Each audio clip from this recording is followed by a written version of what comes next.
नमस्कार, स्वागत है आपका यूट्यूब चैनल पर। बात करते हैं प्रारंभिक शिक्षा पूर्णता प्रमाण पत्र परीक्षा कक्षा 8 के सत्रांक निर्धारण संबंधी प्रावधान क्या होंगे, किस तरह से ऑनलाइन फीडिंग करनी होगी। तो विद्यालयों द्वारा विषयवार कक्षा 8वीं बोर्ड परीक्षा 2023 के सत्रांकों को आप ऑनलाइन फीडिंग करना होगा, जिसके संबंधित आदेश जारी किया गया है, जिसमें किस तरह से आपको फीडिंग करनी होगी, क्या आधार रहेगा, कैसे निर्धारण करना होगा, समस्त जानकारी हम इस वीडियो में आपको प्रदान करेंगे। सबसे पहले बात करते हैं आदेश की। तो आदेश है विषयवार कक्षा 8 के संबंधित सत्रांकों को ऑनलाइन फीडिंग संबंधी जारी किया गया है, जिसमें सत्रांक फीडिंग हेतु दिशा निर्देश जारी किए गए हैं। और ऑनलाइन फीडिंग का कार्य है वो 30 जनवरी 2023 से 11 फरवरी 2023 तक किया जाना है, जिसमें विषयवार संबंधित विषय और कार्यानुभव, कला शिक्षा, स्वास्थ्य शिक्षा के भी अंकों को ऑनलाइन फीडिंग करना होगा। ये डाइट द्वारा जारी किया गया आदेश है, जिसके अंतर्गत डेट दी गई है, जिसमें राजकीय और गैर राजकीय विद्यालयों को ऑनलाइन फीडिंग कार्य निर्धारित समयावधि में संलग्न निर्देशानुसार किया जाना सुनिश्चित करना होगा।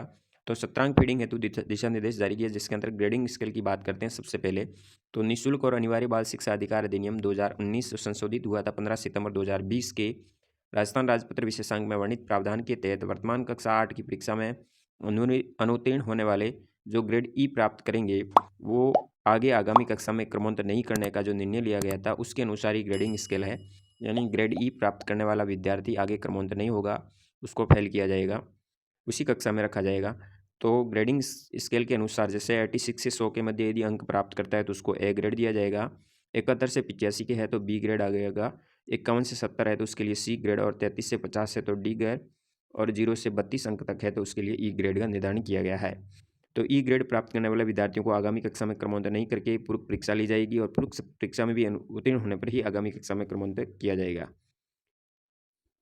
शैक्षिक सत्र 2022-23 की बात करें तो कक्षा 3 से 8 के लिए विद्यार्थियों के आकलन के लिए RKSMBK का जो टेस्ट 2 प्रथम और द्वितीय हुआ है, उसी आधारित दक्षता आधारित इसके अंतर्गत भी प्रश्नोत्तर पूछे जाएंगे, सम्मिलित किए जाएंगे, जिसके अंतर्गत 20 नंबर का सत्रांक और 80 नंबर का पेपर होगा मूल्यांकन के लिए, और दक्षता आधारित सवाल होंगे जिसमें 30 अंक निर्धारित किए जाएंगे। तो इस तरह से ये पेपर का निर्माण होगा।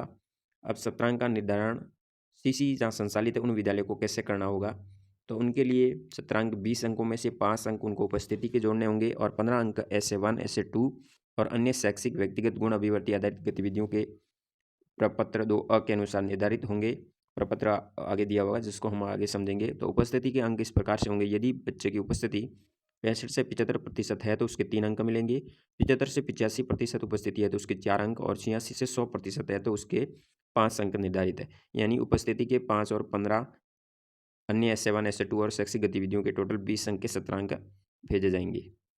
जिन विद्यालयों में CC द्वारा संचालित है तो उनको प्रपत्र अ के अनुसार विद्यालय रिकॉर्ड में संधारण करना होगा, जिसमें अधिगम क्षेत्र आएगा।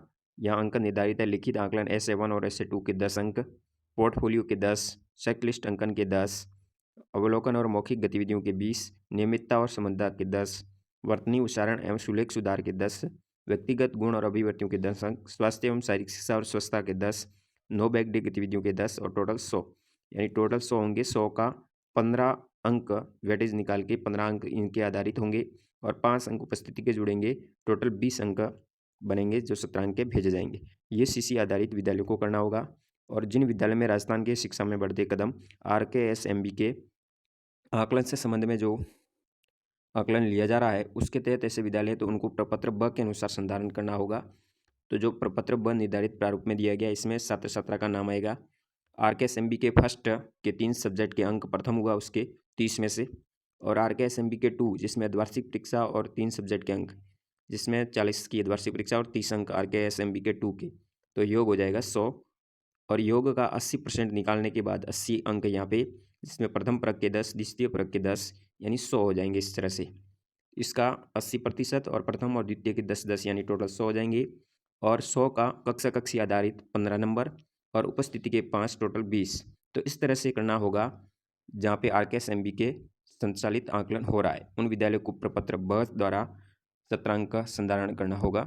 अन्य विद्यालय यदि हैं तो उनके लिए प्रपत्र स दिया गया जिसके अनुसार करना होगा, जिसमें प्रत्येक विषय का अंक भार 100 अंकों का होगा, और जिसमें 20 अंक सत्रांक हेतु और 80 अंक प्रारंभिक शिक्षा पूर्णता जो परीक्षा होगी उसके निर्धारित होंगे। सत्रांक के लिए 20 अंक होंगे, और 5 अंक उपस्थिति के होंगे। उसी तरह जैसे देख रहे हैं, प्रथम परक 10, द्वितीय परक 10, अर्धवार्षिक परीक्षा 70 और 10 9 बैकडे के और 100 टोटल, और 100 का वेटेज निकाल के 15 अंक निर्धारित और 5 उपस्थिति के टोटल 20 अंक भेजे जाएंगे। तो इन विद्यालयों को जहाँ पे ये दोनों नहीं संचालित हो तो उनको इस तरह से प्रारूप बनाना होगा।